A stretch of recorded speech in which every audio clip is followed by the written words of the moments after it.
আসসালামু আলাইকুম। বন্ধুগণ, আশা করি আল্লাহর অশেষ রহমতে আপনারা সবাই ভালো আছেন। আজকে আপনাদেরকে পরকালের বিষয়ে কিছু কথা বলবো। তো আপনারা সম্পূর্ণ ভিডিওটি দেখার চেষ্টা করুন, আশা করি ভালো লাগবে। আমাদের সমাজে অনেক প্রতাপশালী লোক বসবাস করেন, যাদের ধন সম্পদ, বিত্ত, টাকা পয়সা, ব্যাংক ব্যালেন্স কোনো কিছুরই কমতি নেই। নেতৃত্বের মোহ তাদের অন্ধ করে রেখেছে।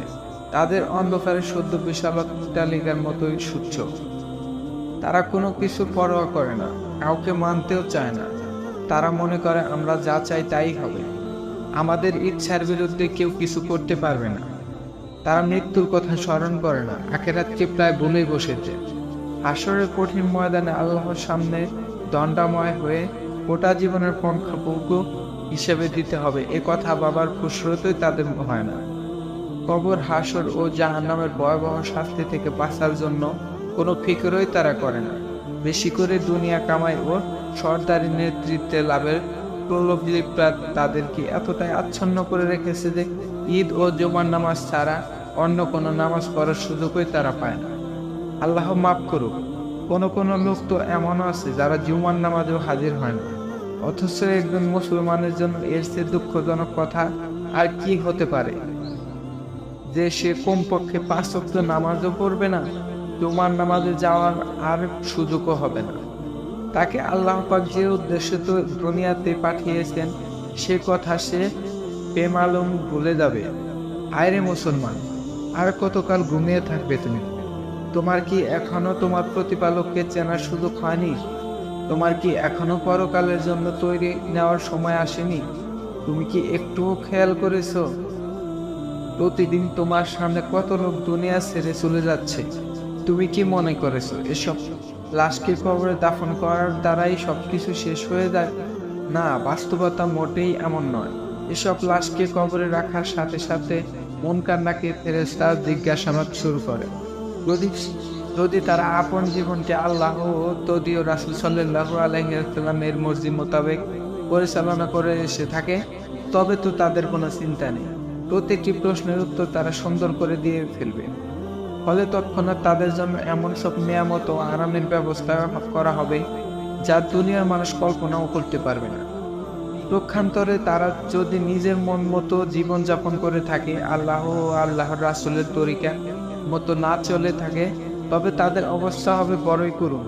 তারা ফেরেশতাদের কোনো প্রশ্নের উত্তর দিতে সক্ষম হবে না, শুধু বলবে, হায় আফসোস, আমি কিছুই জানি না। ফলে তাদের উপর শুরু হবে এমন সব যন্ত্রণাদায়ক শাস্তি যা আপনি দুনিয়া থেকে কল্পনাও করতে পারি না। যদি এসব মানুষ একটিবারের জন্য পৃথিবীতে আসার সুযোগ পেত, তবে খোদার কসম করে বলছি, তারা চিৎকার করে বিশ্ববাসীকে এই কথা জানিয়ে দিত যে, হে দুনিয়ার মানুষ, তোমরা আখিরাত বলো না, এর জন্য যথাযথ প্রস্তুতি নাও।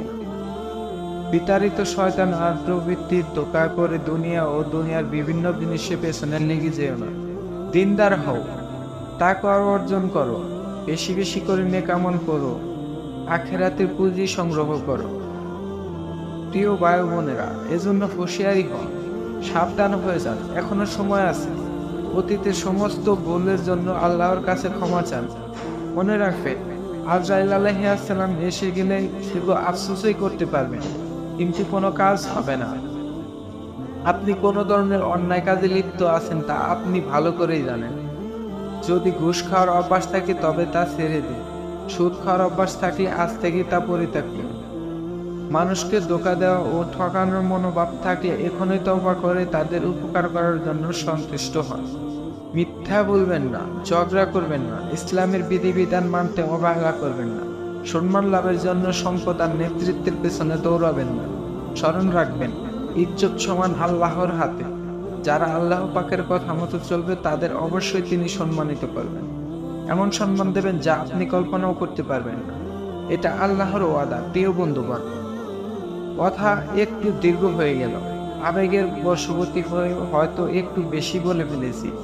তবে যতটুকু বলেছি তার উপর যদি আপনি আমল করতে পারেন, তবে অবশ্যই আপনার জীবন সুন্দর হবে, সুখময় হবে, হৃদয় হবে প্রশান্তিময়।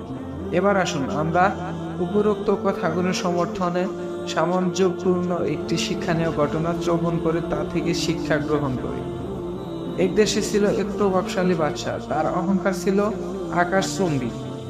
রাজ্য পরিচালনায় অপরের পরামর্শ নেওয়ারও তেমন প্রয়োজন বোধ করতেন না তিনি যা চাইতেন তাই বাস্তবায়ন করে ছাড়ছেন। এতে কে খুশি হলো কে নারাজ হলো এসবের কোনো পরোয়া ছিল না তার। মোট কথা তিনি ছিলেন একজন স্বৈরাচারী শাসক। একবার তিনি সারা দেশ ভ্রমণ করে রাজ্যের সার্বিক অবস্থা জানার ইচ্ছা করলেন। বেশ কিছুদিন যাবৎ তার সফরের প্রস্তুতি চলল। ভালো ভালো মূল্যবান পোশাক এনে তার সামনে রাখা হলো। তিনি এইসব পোশাক থেকে পছন্দ মতো একজোড়া পোশাক বেছে নিল। আরোহণের জন্য কয়েকটি তাজা ও দ্রুতগামী ঘোড়া আনা হলো, কিন্তু বাদশাহ একটিকেও তার আরোহণের উপযোগী বলে মনে করলেন। অবশেষে আস্তাবলের সকল ঘোড়া তার সামনে হাজির করা হলো। তিনি তা থেকে একটি সুন্দর দ্রুতগামী ও তাজা ঘোড়া বেছে নিলেন। সফরে যাওয়ার জন্য বাদশাহ বিভিন্ন সাজে যতই সজ্জিত হচ্ছিলেন, তার ভিতরে উত্তপ্ত ভাবে ততই বৃদ্ধি পাচ্ছিল। এমন সময় চির অভিশপ্ত বিতাড়িত শয়তান ও বাদশাহের এই অহংকার ক্রোধকে শতগুণ বাড়িয়ে দিল। সাজসজ্জা শেষ হলে রাজকীয় কায়দায় অসংখ্য সৈন্য সমস্ত ও গোলাম বাদী সহ বাদশাহ সফর শুরু করল। তখন তার অহংকারের মাত্রা এতটাই প্রবল ছিল যে তিনি তার সাথী সঙ্গীদের প্রতি ভালো করে তাকাতেও পারছিলেন। এভাবেই চলছিল অহংকারী বাদশাহের বিলাসবহুল সফর। বাদশাহ কিছুদূর অগ্রসর হওয়ার পর এক নীরব প্রতীকের সাথে তার দেখা হল, যার গায়ে তখন শতাধিক টালির যুক্ত একটি সেরা ফাড়া জামা ছিল। সে বাদশাহকে সালাম করল, কিন্তু দাম্ভিক বাদশাহ তার দিকে ফিরেও তাকালেন না। তিনি আপন গতিতে চলতে লাগলেন, অধিক দ্রুত সামনে এগুলো, এবং হঠাৎ করে বাদশাহের ঘোড়ার লাগাম টেনে ধরল। এতে বাদশাহ চরম অপমান বোধ করলেন। তিনি ক্রোধে অধীর হয়ে গর্জন শুরু করলেন, কোথাকার এক ফকির, তার এত দুঃসাহস, এত বড় আস্পর্ধা, তুই বাদশাহর ঘোড়ার লাগাম টেনে ধরলি? প্রাণের রক্ষা পেতে চাইলে এই মুহূর্তে লাগাম ছাড়। অধিক শান্ত অথচ গম্ভীর কণ্ঠে বলল, একটু নেমে আসুন, আপনার সাথে আমার গুরুত্বপূর্ণ কথা আছে। কি বললে? মিসকিনের সাথে বাদশাহের কথা? তোর এত বড় সাহস! আমাকে আপনি যাই ভাবেন না কেন, কথাটা কিন্তু খুব জরুরি, সুতরাং কাল বিলম্ব না করে তাড়াতাড়ি নেমে আসুন। সময় নষ্ট করার মতো সুযোগ আমার নেই। তোর মতো সাধারণ লোকের সাথে কথা বলার মানসিকতা আমার নেই। তাই আবারও বলছি, নিজের ভালো চাইলে এক্ষুনি কেটে ফেল। বাদশাহের মুখ থেকে শেষ বাক্যটি বের হওয়ার সাথে সাথে প্রতীক এই বলে এসকাটান দিয়ে ঘোড়ার লাগাম ছিঁড়ে ফেলে, বিলম্ব করার সময় নেই, আপনার সাথে আমার এক্ষুনি কথা বলতে হবে। এ অযাচিত আচরণে বাদশাহ একেবারে হতবাক হয়ে গেলেন এবং কিছুটা ভীত সন্তুষ্ট হয়ে বললেন, তুমি কি বলতে চাও বলো। পথিক বলল, এটা খুবই গোপন কথা, তাই কানে কানে বলতে হবে। বাদশাহ মাথাটি নিচু করলে পথিক বলল, আমি যেই মালাকুল মউত যার নিষ্ঠুর হাতের ছোঁয়ায় সকল অহংকারের যাবতীয় দম্ভ মাটির সাথে মিশিলা, আমি সেই ফেরেশতা কারোর সাথে মোলাকাত করতে যার অনুমতির প্রয়োজন পড়ে না। আমি তোমার প্রাণ সংসার করতে এসেছি। তোমার জীবন লীলা এখনো সাঙ্গ হয়ে যাবে। তোমার সমস্ত অহংকার চূর্ণ বিচূর্ণ এখন হয়ে দুলুর সাথে মিশ্রিত হবে। মানুষরূপী ফেরেশতার কথাগুলো শুনে বাদশাহের মুখ রক্ত শূন্য হয়ে গেল। তিনি অতীত জীবনের দিকে চেয়ে আফসোস করে বললেন, হায়, আমি তো পরকালের জন্য কিছুই করিনি, কোনো প্রস্তুতি আমার নেওয়া হয়নি। হায় আফসোস, আমি তো এতদিন কেবল আল্লাহর নাফরমানি করে আসছি। এসব বলতে বলতে অত্যাশূন্য মৃত্যুর ভয়ে তিনি থরথর করে কাঁপতে লাগলেন। ফেরেশতা বললেন, এখন আর আফসোস করলে কোনো লাভ হবে না। আখিরাতের তৈরির জন্য তোমাকে যথেষ্ট সময় দেওয়া হয়েছিল, কিন্তু তুমি তার সদ্ব্যবহার করনি। তুমি এ মূল্যবান সময়গুলোকে অবহেলা করে অন্যায় কাজে ব্যয় করেছো। এমন কোনো অপকর্ম নেই যে তুমি করোনি। তুমি হয়তো পাবারও সময় পাওনি যে একদিন তোমাকে মরতেই হবে। যাবতীয় অন্যায় অপকর্মের শাস্তি তোমাকে ভোগ করতেই হবে। তোমার সময় শেষ। এখনো আমি তোমার প্রাণবায়ু নিয়ে চলে যাব। বাদশাহ মালাকুল মউতের নিকট বিনীতভাবে আরজ করল, আমাকে একটু সুযোগ দাও, যাতে আমি রাজমহলে গিয়ে আমার পরিবার পরিজন আত্মীয় স্বজনের সাথে শেষবার মতো একটু দেখা করে আসতে পারি। ফেরেশতা বললেন, তোমাকে আর এক মুহূর্তের জন্য সময় দেওয়া যাবে না। তুমি আর কোনো দিন তোমার সেই বালাখানা আর স্বজনদের দেখতে পাবে না। এ কথা বলে হযরত আজরাইল আলাইহিস সালাম উক্ত অহংকারী বাদশাহের সাথে যান কবজ করে নিয়ে গেলেন। ফলে বাদশাহের প্রাণহীন দেহটি গোড়া কাটার গাছের মতোই তৎক্ষণাৎ মাটিতে লুটে পড়ে গেল। অবসান ঘটল চরম অহংকার আর দাম্ভিকতার পরিপূর্ণ দীর্ঘ জীবনে।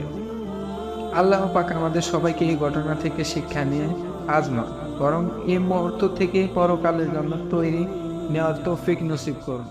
আমিন।